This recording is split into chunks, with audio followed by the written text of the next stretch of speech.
Hi everyone, welcome back to Manu teachers channel. So already మనకి ఐబీపీఎస్లో clerk పోస్టులు పడ్డాయి, అలాగే పీఓ పోస్టులు కూడా పడ్డాయి.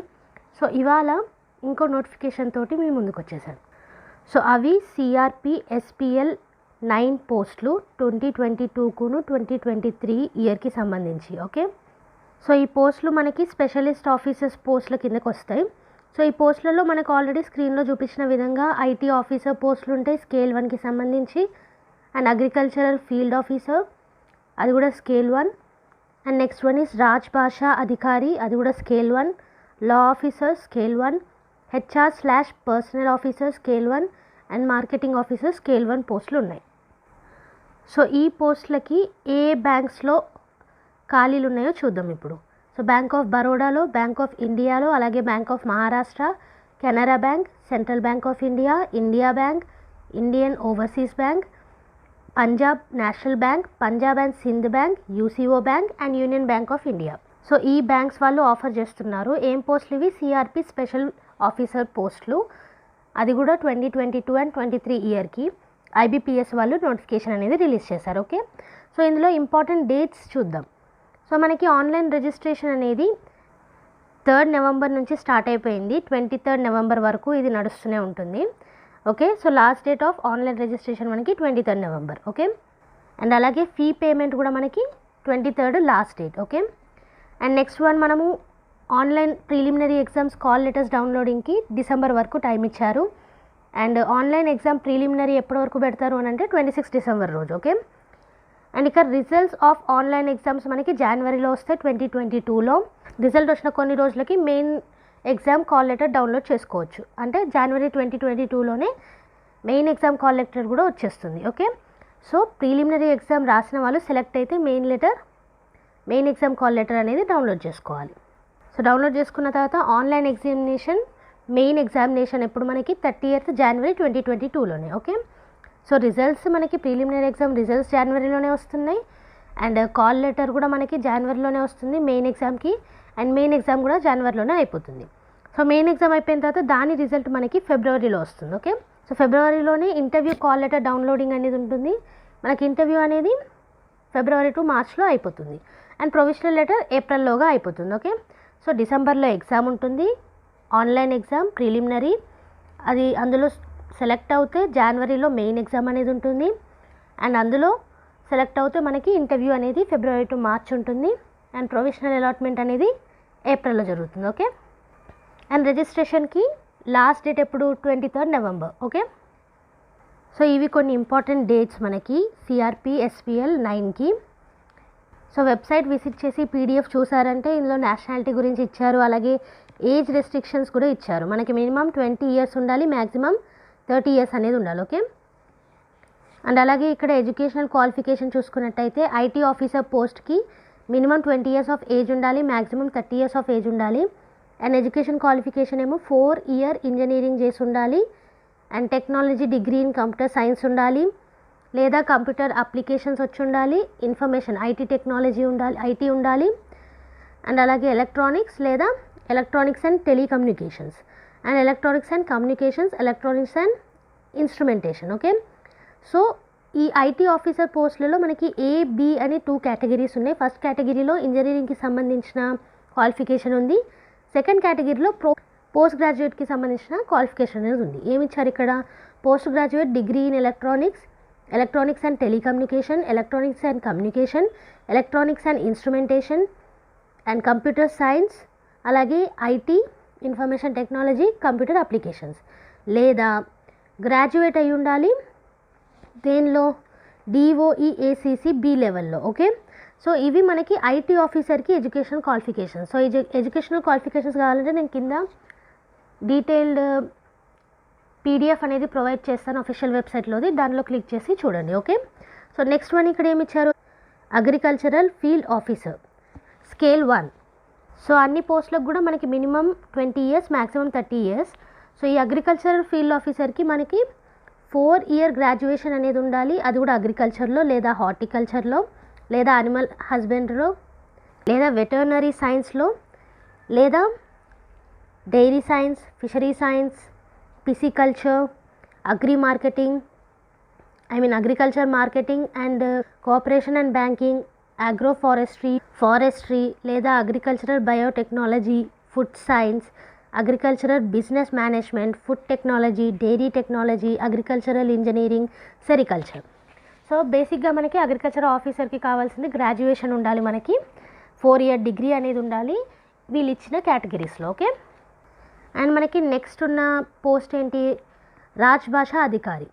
సో మనకి రాజ్భాషా అధికారికి కావాల్సిన ఎడ్యుకేషన్ క్వాలిఫికేషన్ ఏంటి, మనకి పోస్ట్ గ్రాడ్యుయేషన్ ఉండాలి. దేంట్లో, హిందీ సబ్జెక్ట్లో, హిందీ లాంగ్వేజ్లో పోస్ట్ గ్రాడ్యుయేషన్ ఉండాలి అండ్ ఇంగ్లీష్లో గ్రాడ్యుయేషన్ ఉండాలి. ఓకే, అంటే మీరు డిగ్రీ చేసేటప్పుడు మీకు ఇంగ్లీష్ అనేది ఒక సబ్జెక్ట్లా ఉండాలి రాజ్భాషా అధికారికి. లేదా మీరు పోస్ట్ గ్రాడ్యుయేషన్ సాంస్క్రిట్లో చేయాలి అండ్ మీరు డిగ్రీ చేసినప్పుడు English and Hindi me subjects అయి ఉండాలి. ఓకే, సో బేసికలీ మనకి ఎంఏ ఇంగ్లీష్ అన్న ఎంఏ సాంస్క్రిట్ అన్న వచ్చి ఉండాలి అండ్ డిగ్రీలో ఇంగ్లీష్ హిందీ సబ్జెక్ట్స్ ఉండాలి. ఓకే, సో నెక్స్ట్ మనకున్న పోస్ట్ లా ఆఫీసర్. దీనికి మనకి బ్యాచిలర్ డిగ్రీ ఉండాలి లాలో, ఎల్ఎల్బి. అండ్ తర్వాత ఇంకోటి ఇంపార్టెంట్ ఏంటంటే మీరు అడ్వకేట్గా బార్ కౌన్సిల్లో ఎన్రోల్ అయి ఉండాలి. దేనికి, లా ఆఫీసర్కి. సో మనకి బ్యాచిలర్ డిగ్రీ అనేది ఉండాలి ఎల్ఎల్బి లాలో అండ్ అలాగే అడ్వకేట్ లాగా ఎన్రోల్ అయి ఉండాలి ఇక్కడ బార్ కౌన్సిల్లో. సో నెక్స్ట్ పోస్ట్ మనకి HR/పర్సనల్ ఆఫీసర్ పోస్ట్. సో దీనికి మనం గ్రాడ్యుయేషన్ ఉండాలి, 2 years full time post graduation ఉండాలి లేదా 2 years full time post diploma అని ఉండాలి, post graduate diploma. Okay, so గ్రాడ్యుయేషన్తో పాటు either post graduation 2 years degree ఉండాలి లేదా పోస్ట్ గ్రాడ్యుయేషన్ డిప్లొమా డిగ్రీ అనేది ఉండాలి దేంట్లో, పర్సనల్ మేనేజ్మెంట్లో. ఓకే, అదే కాకుండా ఇండస్ట్రియల్ రిలేషన్స్ కావచ్చు, HR కావచ్చు, HRD కావచ్చు, social work, labour law. So ఇవన్నీ కూడా మనకి ఎడ్యుకేషనల్ క్వాలిఫికేషన్స్ దేనికి, HR/పర్సనల్ ఆఫీసర్కి. Next one is marketing officer. So marketing officer educational qualifications ఇప్పుడు చూద్దాం. గ్రాడ్యుయేషన్ ఉండాలి, గ్రాడ్యుయేషన్తో పాటు MMS చేసి ఉండాలి మార్కెటింగ్లో. ఓకే, 2 years MMS చేసి ఉండాలి అండ్ అలాగే 2 years ఫుల్ టైం MBA చేసి ఉండాలి మార్కెటింగ్లో. ఓకే, గ్రాడ్యుయేషన్తో పాటు. తర్వాత 2 years ఫుల్ టైం PGDBA చేసి లేదా PGDBM లేదా PGPM, PGDM. ఓకే, అవి కూడా మొత్తం మార్కెటింగ్లో స్పెషలైజేషన్. ఓకే, సో బేసికల్గా ఇక్కడ ఎడ్యుకేషనల్ క్వాలిఫికేషన్స్లో IT ఆఫీసర్లో కంప్యూటర్ అప్లికేషన్స్కి సంబంధించి ఎడ్యుకేషన్ క్వాలిఫికేషన్స్ ఉన్నాయి. అలాగే అగ్రికల్చరల్ దాంట్లో అగ్రికల్చర్, సెరికల్చర్, యానిమల్ హస్బెండరీకి సంబంధించి ఎడ్యుకేషన్ క్వాలిఫికేషన్స్ ఉన్నాయి. రాజ్భాషా అధికారిలో లాంగ్వేజెస్కి సంబంధించి ఎడ్యుకేషనల్ క్వాలిఫికేషన్స్, లా ఆఫీసర్లో లాకి సంబంధించిన ఎడ్యుకేషనల్ క్వాలిఫికేషన్స్ అండ్ అలాగే HRకి సంబంధించిన ఎడ్యుకేషనల్ క్వాలిఫికేషన్స్. అలాగే మార్కెటింగ్ ఆఫీసర్ దాంట్లో MBA లేదా MMS లేదా PGDBA ఇలాంటి ఎడ్యుకేషనల్ క్వాలిఫికేషన్స్ అనేటివి ఉన్నాయి, అది కూడా మార్కెటింగ్లో స్పెసిఫిక్గా. ఓకే, సో ఒకసారి మీరు ఈ ఎడ్యుకేషనల్ క్వాలిఫికేషన్స్ అనేటివి వెబ్సైట్ని విజిట్ అయ్యి పీడిఎఫ్లో చూసేస్తే మీకు క్లియర్గా అర్థమైపోతుంది. PDF లింక్ అనేది నేను డిస్క్రిప్షన్ బాక్స్లో ప్రొవైడ్ చేస్తాను. నెక్స్ట్ మనం చూసుకున్నట్టయితే రిలాక్సేషన్ ఇచ్చారు. ఏమి ఇచ్చారు ఇక్కడ, షెడ్యూల్డ్ క్యాస్ట్ కానీ షెడ్యూల్డ్ ట్రైబ్ వాళ్ళకి 5 years రిలాక్సేషన్ ఉంది. అలాగే బ్యాక్వర్డ్ క్లాసెస్ వాళ్ళకి, నాన్ క్రీమీ లేయర్ కింద వచ్చే వాళ్ళకి 3 years రిలాక్సేషన్ ఉంది. అండ్ తర్వాత person with bench mark disability వాళ్ళకి 10 years వరకు రిలాక్సేషన్ ఉంది. ఎక్స్ సర్వీస్ మెన్ వాళ్ళకి 5 years రిలాక్సేషన్ ఉంది. అండ్ పర్సన్స్ 1984 రియాట్స్లో ఎఫెక్ట్ అయిన వాళ్ళకి 5 years ఏజ్ రిలాక్సేషన్ అనేది ఉంది.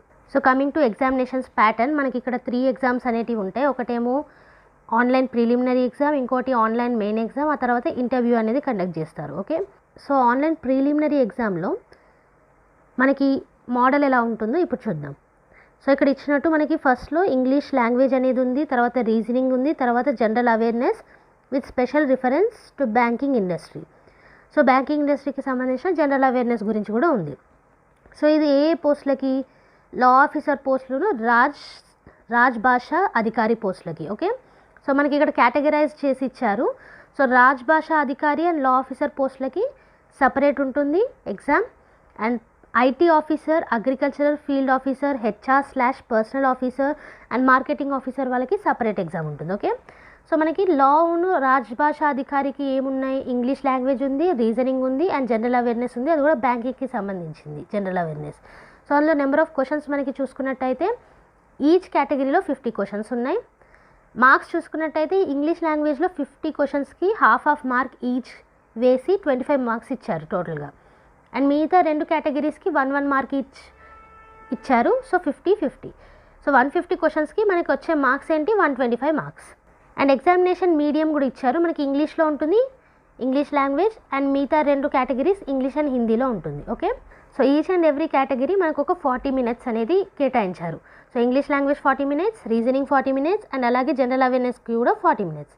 సో టోటల్గా కలిపి 120 మినిట్స్. సో 120 మినిట్స్లో 150 క్వశ్చన్స్ అనేటివి మనం సాల్వ్ చేయాల్సి ఉంటుంది. ఓకే, అవి కూడా ఓన్లీ లా ఆఫీసరును రాజ్భాషా అధికారి ఎగ్జామ్ రాసే వాళ్ళకి. Next post of IT officer, agricultural field officer, HR personnel officer and marketing officer. So వీళ్ళ మోడల్ చూసినట్టయితే రెగ్యులర్ బ్యాంక్ ఎగ్జామ్ మోడల్సే ఉన్నాయి. చూడండి, ఇంగ్లీష్ లాంగ్వేజ్, రీజనింగ్ను, క్వాంటిటేటివ్ యాప్టిట్యూడ్. సో ఈ 3 చదువుకుంటే అయిపోతుంది. లా ఆఫీసర్ సైడ్ లేదా రాజ్భాషా అధికారి సైడ్ పోవాలనుకుంటే బ్యాంకింగ్ ఇండస్ట్రీకి సంబంధించిన జనరల్ అవేర్నెస్ అనేది ఉండాలి. ఓకే, సో ఫస్ట్ మోడల్కు సెకండ్ మోడల్కి అదొకటే తేడా ఉంది. చూడండి, జనరల్ అవేర్నెస్ అక్కడ, ఇక్కడ quantitative aptitude. Okay, so marks విషయానికి వస్తే సేమ్ యాజ్ ఇట్ ఈస్గా ఉంది ఫస్ట్ మోడల్ లెక్కనే. అండ్ మీడియం ఆఫ్ ఎగ్జామ్ కూడా ఫస్ట్ మోడల్ లెక్కనే అండ్ టైం కూడా ఫస్ట్ మోడల్ లెక్కనే. Okay, the only difference is అక్కడ మనం జనరల్ అవేర్నెస్ బ్యాంకింగ్లో చూసుకోవాలి, ఐటీ పోస్టులు, అగ్రికల్చర్ పోస్టులు, HR మార్కెటింగ్ పోస్టులకి క్వాంటిటేటివ్ యాప్టిట్యూడ్ అనేది చూడాలి. ఓకే, ఇది సిఆర్పి ప్రీలిమినరీ ఎగ్జామ్స్లో. ఓకే, సో అక్కడ సెలెక్ట్ అయితే మనం మెయిన్ ఎగ్జామినేషన్ అనేది రాస్తాం. సో ఆ మెయిన్ ఎగ్జామ్లో మనకి మళ్ళీ IT officer, law officer, agriculture field officer, HR personnel officer and marketing ఆఫీసర్కి ఒక ఎగ్జామ్ అండ్ ఓన్లీ రాజ్భాషా అధికారికి ఇంకొక ఎగ్జామ్ ఉంది. ఓకే, సో ఫస్ట్ మనకి ప్రీలిమినరీ ఎగ్జామ్లో లా ఆఫీసర్కు, రాజ్భాషా అధికారికి ఒక ఎగ్జామ్ ఉంది. కానీ మెయిన్ ఎగ్జామ్కి వచ్చేసరికి లా ఆఫీసర్స్ కూడా మిగతా వాళ్ళతోటి రాయాల్సి ఉంటుంది. ఓకే, సో ఇక్కడ మనకి ఫస్ట్ మోడల్ ఏంటి, ప్రొఫెషనల్ నాలెడ్జ్ అనేది ఉండాలి. సో మీరు ఇప్పుడు లా ఆఫీసర్ అనుకోండి, దానికి తగ్గ ప్రొఫెషనల్ నాలెడ్జ్ ఉండాలి. ఐటీ ఆఫీసర్ అని అంటే ఇన్ఫర్మేషన్ టెక్నాలజీ తెలిసి ఉండాలి. అగ్రికల్చర్ ఆఫీసర్కి అప్లై చేస్తే అగ్రికల్చర్ గురించి, సెరికల్చర్, హస్బెండరీ మీరు ఏదైతే చదువుకొని ఉంటారో దాంట్లో మీకు కొంత నాలెడ్జ్ అనేది ఉండాలి. అండ్ HR పర్సనల్ ఆఫీసర్ ఒకవేళ అప్లై చేస్తే దాంట్లో నాలెడ్జ్ ఉండాలి. సో మీరు తీసుకున్న పోస్ట్ బట్టి మీ క్వశ్చన్ పేపర్ అనేది ఉంటుంది. సో ప్రొఫెషనల్ నాలెడ్జ్ అంటే మీరు చేసే పని యొక్క నాలెడ్జ్ అనేది మీకు కలిగి ఉండాలి. ఓకే, సో మనకి ఇందులో 60 క్వశ్చన్స్ ఉన్నాయి, 60 మార్క్స్ ఉన్నాయి, ఇంగ్లీష్ అండ్ హిందీలో పేపర్ ఉంటుంది అండ్ 45 మినిట్స్ ఉన్నాయి. ఓకే, 60 క్వశ్చన్స్, 60 మార్క్స్, 45 మినిట్స్, అంటే మీరు 45 మినిట్స్లో 60 క్వశ్చన్స్ అనేది చేయాలి. ఓకే, సో అలాగే రాజ్భాషా అధికారి మెయిన్ ఎగ్జామ్ చూసుకున్నట్టయితే ప్రొఫెషనల్ నాలెడ్జ్ అనేది ఉండాలి. ఫస్ట్దేమో ఆబ్జెక్టివ్, నెక్స్ట్దేమో డిస్క్రిప్టివ్. సో ఆబ్జెక్టివ్లో మనకి మల్టిపుల్ చాయిస్ క్వశ్చన్స్ అనేవి ఉంటాయి. డిస్క్రిప్టివ్లో లెటర్ రైటింగ్ కావచ్చు, ఎస్సే రైటింగ్ కావచ్చు, ఇవన్నీ డిస్క్రిప్టివ్లో వస్తాయి. సో 45 క్వశ్చన్స్ అనేటివి మనకి మల్టిపుల్ చాయిస్లో ఉంటుంది అండ్ 2 క్వశ్చన్స్ అనేటివి డిస్క్రిప్టివ్ చాయిస్లో ఉంటుంది. ఓకే, సో ఇవి రెండింటికి కలిపి మనకి 60 మార్క్స్ అనేటివి వస్తాయి. And medium of the exam English and Hindi, ఆబ్జెక్టివ్కి 30 మినిట్స్ అండ్ డిస్క్రిప్టివ్కి 30 మినిట్స్ ఇచ్చారు. ఓకే, సో ఇక్కడ ఏంటంటే రాజ్భాషా అధికారి మెయిన్ ఎగ్జామ్లో డిఫరెంట్ పేపర్ రాయాల్సి ఉంటుంది, మిగతా వాళ్ళందరూ ఒక పేపర్ రాయాల్సి ఉంటుంది. రెండిట్లో మనకి ప్రొఫెషనల్ నాలెడ్జ్ క్వశ్చన్సే ఉంటాయి. కాకపోతే మనకి రాజ్భాషా అధికారిలో 2 టైప్స్ ఉంటాయి, ఆబ్జెక్టివ్, డిస్క్రిప్టివ్. అండ్ ఆల్సో మనకి పెనాల్టీ ఉంటుందండి రాంగ్ ఆన్సర్స్కి. ఓకే, 0.25 మార్క్స్ అనేది డిడక్ట్ చేస్తారు ఈచ్ రాంగ్ ఆన్సర్కి. అండ్ మనం ఇంటర్వ్యూ చూసుకున్నట్టయితే 100 మార్క్స్ అనేటివి ఉంటాయి ఇంటర్వ్యూలో. సో మనం ఒక 40% అన్న గెయిన్ చేయాల్సి ఉంటుంది ఇంటర్వ్యూలో. ఓకే, అది కూడా జస్ట్ క్వాలిఫై అవ్వడానికి, ఇంటర్వ్యూ క్వాలిఫై అవ్వడానికి మనం 40% ఆఫ్ ద మార్క్స్ గెయిన్ చేయాల్సి ఉంటుంది. సో ఇక్కడ మనం గమనించాల్సింది ఏంటంటే మెయిన్ ఎగ్జామ్ రాసిన తర్వాత అక్కడ మనం సెక్యూర్ చేసుకున్న మార్క్స్ 80% తీసుకుంటారు. అండ్ అలాగే ఇప్పుడు మనము ఇంటర్వ్యూలో సెక్యూర్ చేసిన మార్క్స్ 20% తీసుకుంటారు. సో 80:20 రేషియోలో మనల్ని అసెస్ చేస్తారు. ఓకే, సో ఇక్కడ మీరు స్క్రీన్ మీద చూసినట్టయితే ఏమేమి డాక్యుమెంట్స్ అనేటివి తీసుకురావాలి ఇంటర్వ్యూ టైంలో అని కూడా వీళ్ళు ఇక్కడే క్లియర్గా మెన్షన్ చేశారు. సో మీకు ఎప్పుడైనా డౌట్ వచ్చినప్పుడు ఇంటర్వ్యూ అటెండ్ అయ్యేటప్పుడు ఈ లిస్ట్ని చూసేసుకుంటే మీరు ఏమేమి తీసుకెళ్లాలనేది క్లియర్గా అర్థమైపోతుంది. సో నెక్స్ట్ స్క్రీన్ మీద చూసుకున్నట్టయితే ఎలా అప్లై చేయాలన్న దాని మీద కూడా క్లియర్ ఎక్స్ప్లెనేషన్ అనేది ఉంది మీకు. సిగ్నేచర్ ఎలా ఉండాలి అండ్ స్కాన్ ఎలా చేయాలి ఫోటోగ్రాఫ్ని, అండ్ అలాగే డాక్యుమెంట్స్ ఏమైనా ఉంటే స్కాన్ ఎలా చేయాలి, ఇవన్నీ కూడా మనకి క్లియర్ ఎక్స్ప్లెనేషన్ అనేది ఇచ్చారు. సో ఒకసారి నేను డిస్క్రిప్షన్లో మెన్షన్ చేస్తాను PDF అనేది. అప్లై చేసే ముందు ఇది చదివి అప్లై చేయండి. సో అప్లికేషన్ ఫీ వచ్చేసి 175 రూపీస్ SC ST PWBD క్యాండిడేట్స్కి అండ్ 850 రూపీస్ మిగతా వాళ్ళందరికీ. ఓకే, OCBC వాళ్ళందరికీ 850 రూపీస్ పే చేయాల్సి ఉంటుంది. SC ST PWBD వాళ్ళు 175 రూపీస్ పే చేయాల్సి ఉంటుంది. ఓకే, సో ఈ పేమెంట్ అంతా కూడా మనము ఆన్లైన్ మోడ్లోనే పే చేయాల్సి ఉంటుంది. IBPSలో ఏ ఎగ్జామ్ అయినా ఆన్లైన్ మోడ్లోనే ఫీ అనేది పే చేయాల్సి ఉంటుంది. ఓకే, సో ఫీకి కూడా మనకి లాస్ట్ డేట్ ఎప్పుడు అన్నాం 23rd November. Online registration last date 23rd నవంబరే. అండ్ అలాగే ఫీ పే చేయడానికి లాస్ట్ డేట్ కూడా 23rd నవంబర్. ఏదైనా ఎడిట్ చేయాలన్నా మోడిఫికేషన్ చేయాలన్నా అప్లికేషన్లో మనకి 23rd నవంబర్ వరకే టైం ఉంది. సో నెక్స్ట్ చూసుకున్నట్టయితే ఎగ్జామినేషన్ సెంటర్స్ అనేది వీళ్ళు ప్రొవైడ్ చేశారు ఎక్కడెక్కడ ప్రిలిమినరీ ఎగ్జామ్కును మెయిన్ ఎగ్జామ్కి. ఓకే, సో ఇక్కడ చూసుకున్నట్టయితే ఆంధ్రప్రదేశ్లో మనకి ప్రిలిమినరీ ఎగ్జామ్లో చిరాల ఉంది, చిత్తూరు ఉంది, గుంటూరు, కడప, కాకినాడ, కర్నూలు, నెల్లూరు, ఒంగోలు, రాజమండ్రి, శ్రీకాకుళం, తిరుపతి, విజయవాడ, విశాఖపట్నం, విజయనగరం. కానీ మెయిన్ ఎగ్జామ్కి వచ్చేసరికి విజయవాడ విశాఖపట్నం ఉంది. ఓకే, అలాగే తెలంగాణ చూసుకున్నట్టయితే Hyderabad, Karimnagar, Khammam, Warangal preliminary exam centres కిందకు వచ్చినాయి. And Hyderabad main exam centre కిందకు వచ్చింది. సో ఆప్షన్స్ పెట్టేటప్పుడు ఇవి చూసుకోండి. అండ్ అలాగే ఫోటో స్కానింగ్ కానీ, సిగ్నేచర్ స్కానింగ్ కానీ, డాక్యుమెంట్ స్కానింగ్ కానీ అండ్ అప్లోడింగ్ కానీ ఈచ్ అండ్ ఎవ్రీ స్టెప్ అనేది వీళ్ళు క్లియర్గా ఇచ్చారు. ఇక్కడ చూడండి ఎన్ని పిక్సెల్స్ ఉండాలి, ఎంత కేబీ ఉండాలి స్కాన్ చేసేటప్పుడు, ఫోటోగ్రాఫ్ ఎంత విడ్త్ ఎంత లెంత్ తోటి స్కాన్ చేయాలి, అండ్ అలాగే సిగ్నేచర్ పెట్టేటప్పుడు ఎంత విడ్త్ ఉండాలి, ఎంత లెంత్ ఉండాలి, అండ్ ఎన్ని కేబీస్ అనేది ఉండాలి, ఎన్ని పిక్సెల్స్ అనేటివి ఉండాలి, and A hand thumb impression ఇవ్వాలి. సో ఇవన్నీ కూడా వీళ్ళు క్లియర్గా మెన్షన్ చేశారు. థంబ్ ఇంప్రెషన్ కూడా ఎంత కేబీ ఉండాలి, ఎన్ని పిక్సెల్స్ ఉండాలి అనేది మెన్షన్ చేశారు. సో ఒకసారి పీడిఎఫ్ని చూస్తే మీకు అర్థమైపోతుంది. Okay, so back to back IBPS వాళ్ళు 2022 అండ్ 23 సంవత్సరానికి నోటిఫికేషన్స్ అనేటివి రిలీజ్ చేస్తూనే ఉన్నారు. సో ఈ ఆపర్చునిటీని మిస్ అవ్వకండి, అప్లై చేసుకొని ప్రిపేర్ అయ్యి ఎగ్జామ్స్ రాయండి. సో ఇది ఇవాళ ఇన్ఫర్మేషన్. ఐబీపీఎస్, సిఆర్పి, ఎస్పీఎల్ 9 పోస్టులు మనకి 2022 అండ్ 23 సంవత్సరానికి. సో ఇందులో 3 ఎగ్జామ్స్ అనేటివి ఉన్నాయి. ఆన్లైన్లో ప్రిలిమినరీను మెయిన్ ఎగ్జామ్ ఉంది అండ్ ఆఫ్లైన్లో మనకి ఇంటర్వ్యూ అనేది ఉంటుంది.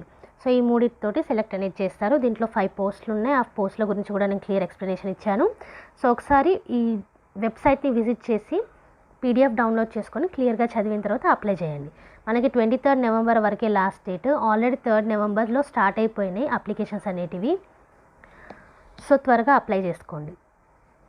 సో ఇదే కాకుండా క్లర్క్ గురించి కూడా అండ్ పీఓ పోస్టుల గురించి కూడా నేను ఛానల్లో అప్లోడ్ చేశాను. అండ్ క్లర్క్ పోస్ట్కి సంబంధించిన సిలబస్ గురించి కూడా, ప్రిలిమినరీ ఎగ్జామ్ సిలబస్ గురించి కూడా ఛానల్లో అప్లోడ్ అయి ఉంది. ఇవే కాకుండా సీటెట్కి సంబంధించిన వీడియోస్ కూడా అప్లోడ్ అయి ఉన్నాయి. అండ్ ఆల్సో బీఎడ్ పెడగాజీకి సంబంధించిన విషయాలు కూడా అప్లోడ్ అయి ఉన్నాయి. ఈచ్ అండ్ ఎవ్రీథింగ్ ప్లేలిస్ట్లు కూడా క్లియర్గా మెన్షన్ చేసి ఉన్నాయి. ఒకసారి ఛానల్ని విజిట్ చేసి చూడండి. కొత్తగా వచ్చిన వాళ్ళు ప్లీజ్ ఛానల్ని సబ్స్క్రైబ్ చేసుకోండి. ఇలాంటి వీడియోస్ చాలా వరకు నేను మీ ముందుకు తీసుకొస్తాను. అండ్ లైక్ చేయండి వీడియోని, అలాగే షేర్ చేయండి.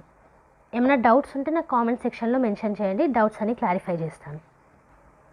Thank you everyone. Bye bye.